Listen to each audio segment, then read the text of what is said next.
A'oudou billah minash shaitanir rajim, bismillahir rahmanir rahim, assalamu alaikum. Je cherche la protection de Dieu contre le Satan, le lapidé. De par le nom de Dieu tout clément et tout plein de miséricorde, que la paix soit sur vous. Aujourd'hui, je vais parler d'un sujet qui concerne les citoyens de ce pays. Les citoyens français, les citoyens qui ne sont pas français, les citoyens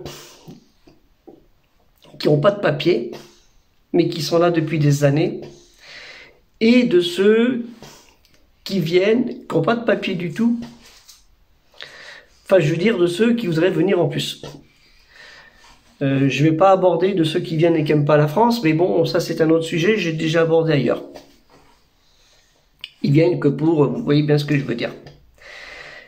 Moi, je vais parler du foutage de gueule, pour être poli. Vous avez des hommes politiques actuellement, des ministres, qui nous disent qu'il va falloir faire venir une population étrangère parce que les employeurs, les entreprises manquent de main-d'œuvre. Pourquoi pas? Pourquoi pas? Bon, il n'y a pas de Français qui travaillent, qui sont au chômage. Non, ils peuvent faire ces postes. Ils peuvent suivre une formation pour suivre ces postes. Il n'y a pas de personnes qui ont des titres de séjour depuis 30 ans, alors qu'on pourrait leur donner la nationalité française facilement depuis 10 ans, qui sont au chômage, qui cherchent du travail, que c'est la galère pour trouver du travail, après ce qu'ils disent, et qui n'ont pas de formation pour pouvoir satisfaire aux revendications des employeurs. Eh ben non. Je ne parle pas aussi des clandestins qui sont depuis 15 ans ou 20 ans en France, qui cotisent pour certains, pour le faire, être clandestin et cotiser. T'as pas de papier, tu cotises. Et qui vont se trouver au chômage une fois régularisés. C'est ce qui va arriver, puisque ceux qui ont été régularisés sont tombés au chômage.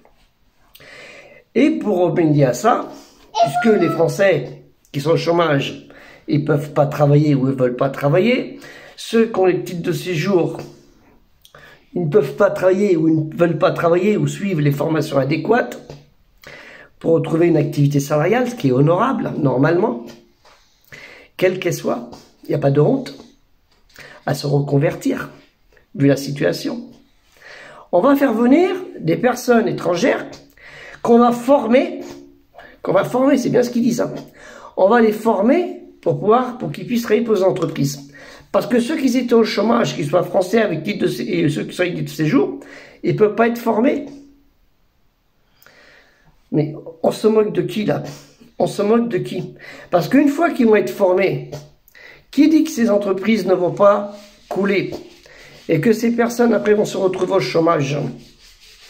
Il va falloir les régulariser, leur donner un titre de séjour, naturellement. Et les régulariser, leur donner la nationalité française, ce qui est de plein droit. Il n'y a pas un foutage de gueule. C'est un peu comme dans certains hôpitaux. Il y a des malades, je vais vous dire, c'est une vérité. Il y a des malades, des gens, des citoyens de ce pays, des Français ou avec des titres de séjour, qui ont des maladies graves. Et au bout d'un certain temps, vu qu'ils n'arrivent pas à les soigner, ils leur disent rentrez chez vous. Et on se consultera, on ira se voir tous les 15 jours, tous les 3 semaines, on fera un bilan tous les 3 semaines, tous les mois. Et les gens, on les laisse avec leur souffrance chez eux. Et on n'a pas su les soigner, ou alors quand on les a soignés, tellement on les a soignés, ils sont devenus encore plus malades. Et ils ont encore eu plus de séquelles. La liste est longue, hein. Vous voyez ce que je veux dire? Et le pire, c'est qu'il y a des gens qui disent, il y a l'hiver, je vais passer l'hiver à l'hôpital. Et on leur dit rien. Et on les laisse passer l'hiver à l'hôpital. Ils ne sont pas malades. Et je ne parle pas des fausses cartes vitales. Hein, des millions de fausses cartes vitales. Et on nous dit, oui, mais vous savez, madame, ça coûte cher de rester à l'hôpital quand tu es citoyen français. Quand tu as un titre de séjour en règle, on te le dit ça. Ça coûte cher de rester à l'hôpital. Mais celui qui n'a pas de papier et qui vient avec sa fausse carte vitale, pas de vague. Surtout pas de vagues. Ne pas de vagues, comme dans d'autres sujets que vous connaissez tous. Trouvez pas que les politiques ils se foutent de nous, au lieu de se critiquer les uns les autres, qu'ils soient de la gauche, du centre, de l'extrême gauche, de tout ce que vous voulez, ou de celui qui nous fait le panaché, là, le bière, monsieur Macron, là, hein, qui a essayé de rassembler tout le monde, tellement c'était tout le monde, c'est devenu un bordel, parce que même entre eux, ils sont pas d'accord. Hein, le matin, ils ont voté la loi, l'après-midi, ils ont déjà détricoté, et le soir, elle était annulée. Beau travail. Très beau travail. Et c'est ça la France, et c'est ça les hommes politiques qu'on a en France. On a pire, on a un ministre du budget, des finances, qui laisse les taux d'intérêt monter, monter, monter, hein, alors que l'économie, tout ce qui concerne l'immobilière, les sociétés d'ameublement et autres, sont en train de couler. Sont en train de couler. Je suis contre les intérêts pour tout ce qui est gadget. Mais, vous savez, j'en avais parlé avec un grand savant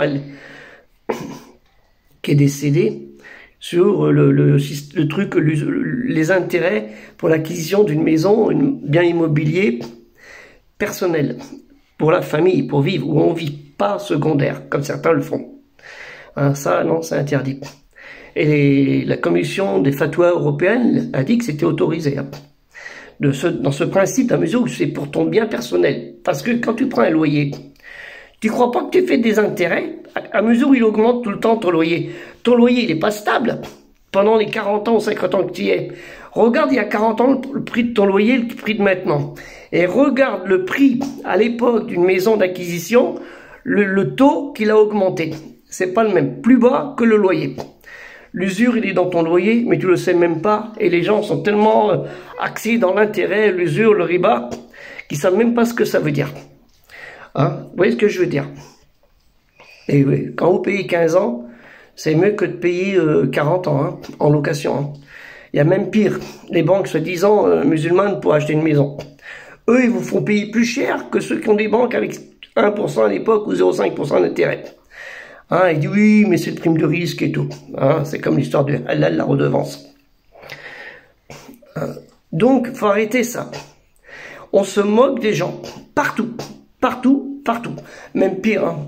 Si on va aller par là, achetez, venez donner de l'argent pour la mosquée, vous allez gagner le hajar, c'est bien, il faut donner l'argent pour aider pour les mesjids, pour restructurer les mosquées, pour acheter des livres. Hein, les moquettes, c'est pas la peine, ça sert à rien, et faire une belle peinture, c'est pas la peine.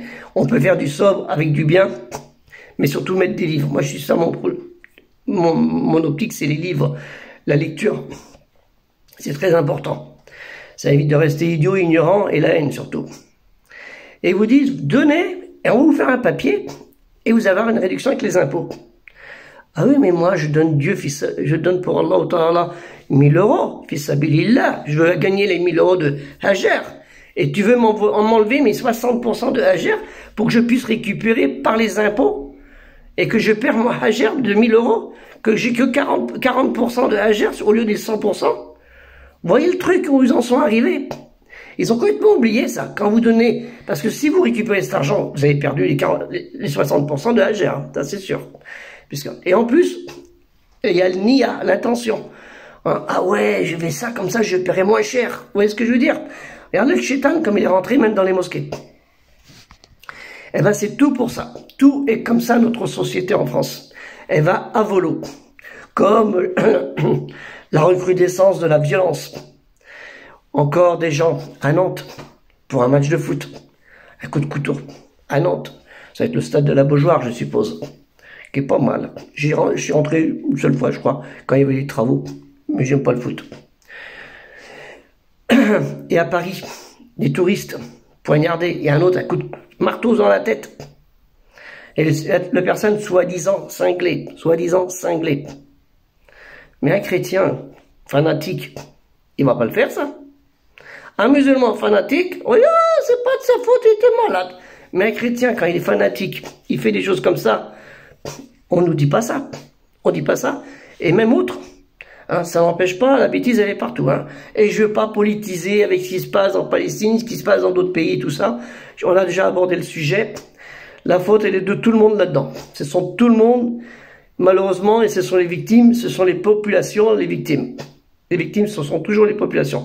Je rentre pas là-dedans. Je rentre en France, par contre. Ce déni de mensonge, le mensonge total, tout le temps, sur tout. Sur tout. On se moque de vous. On va vous donner une prime de 10 € en plus. Vous aurez 10 €. On va augmenter la prime de Noël. Oui. Les retraités, ils n'ont pas la prime de Noël. Et pourtant, ils ont bien le droit à la prime de Noël. Hein? Ils le méritent au moins. Non, ils n'ont pas le droit à la prime de Noël. Hein, et le 13e mois, ils n'ont pas le droit du tout en plus. Et des choses comme ça. On va vous augmenter de 10 €. Mais vous inquiétez pas, on vous a pompé 150 € à l'avance. Hein, on vous donne 10, mais on vous a pris 150 €. Si vous faites vos commissions, vous allez voir comme ça coûte cher maintenant. Hein, il va bien falloir maintenant aller chercher la nourriture dans les poubelles. C'est devenu grave. C'est devenu très grave. Et c'est pas qu'en France, hein, c'est partout. Hein. Même au bled, pour certains, ça va être la misère hein, pour certains. Et c'est pour ça que les gens, ils viennent. Ils viennent dans la misère, mais ils créent encore une misère. Et on en est là. On en est là. Et tout ça, c'est parce que les gens, vous savez pourquoi? Il n'y a pas l'iman, il n'y a pas la foi. Ils ne croient pas en Dieu. Ou quand ils croient, ils y pensent même pas. C'est juste par habitude. Alhamdulillah, Allahu Akbar. Ou pour les chrétiens, pareil. Hein. Ou les juifs, pareil. Ou ceux qui... Hein, il y a les autres, ils disent non, non, non. C'est le jour de la mort qui dit « Oh, mon Dieu, mon Dieu, mon Dieu, pardonne-moi, j'ai pas envie d'aller là. » Hein? Eh non, c'est quand t'es jeune, quand t'as appris, c'est « Oh, mon Dieu, protège-moi. » Ah, vous voyez, mon téléphone, il en tremble. C'est important, ça. C'est important, tout ça, parce qu'il y a un manque de foi. Les hommes politiques, ils n'ont pas la foi. Eux, leur foi, c'est leur ego, c'est le nafs. Et pour les gens, leur foi, c'est ça. C'est le nafs, c'est l'ego. C'est cette maladie, ce vice. Ce travail qui a été fait par le diable Shaitan. Et c'est lui qui a gagné. Et c'est lui, malheureusement, qui a gagné. Et nous en sommes arrivés là parce que nous sommes tombés, pour certains, avec le Shaitan, par plein de trucs. Les imams, en faisant des réductions avec les impôts. Les hôpitaux, en foutant à la porte des gens qui sont malades et qui vont crever chez eux, qui vont souffrir avec toutes les séquelles qu'ils ont, on les laisse comme ça. Et il y en a plein. Combien il y a de parents qui ont des enfants handicapés, qui sont la galère, qui n'arrivent pas à trouver des structures pour les soigner. Vous voyez ce que je veux dire? Et ça, c'est une honte. C'est une honte. Liberté, égalité, fraternité. Liberté, ils ont la liberté de vous foutre à la porte et de vous mentir. L'égalité, il n'y a pas l'égalité. L'égalité, c'est l'ensauvagement. Et la fraternité, c'est la peur. La liberté a été remplacée par la peur et la crainte. Et oui. Sur ce, je vous souhaite une bonne journée. Réfléchissez bien à ce que je vous dis. Ce ne sont pas des bêtises. Ce ne sont pas des bêtises. Hein? Pour ceux qui vont voter, faites bien attention à votre vote. Et ne rentrez pas dans les manipulations. Parce que les autres, les loups de la gauche, l'extrême droite et les autres qui sont en train de monter, ils ne sont pas mieux que les autres. Et ils ne feront rien pour vous. Il faut que vous arriviez à vous réveiller et à trouver des gens capables. Moi, je suis trop jeune, trop vieux, excusez-moi. Visage jeune, peut-être jeune, fait jeune, 67 ans. Est-ce que je fais 67 ans? Dites-le moi franchement. Est-ce que j'ai quelqu'un qui fait 67 ans? Voilà, que la paix soit sur vous. Assalamu alaikum.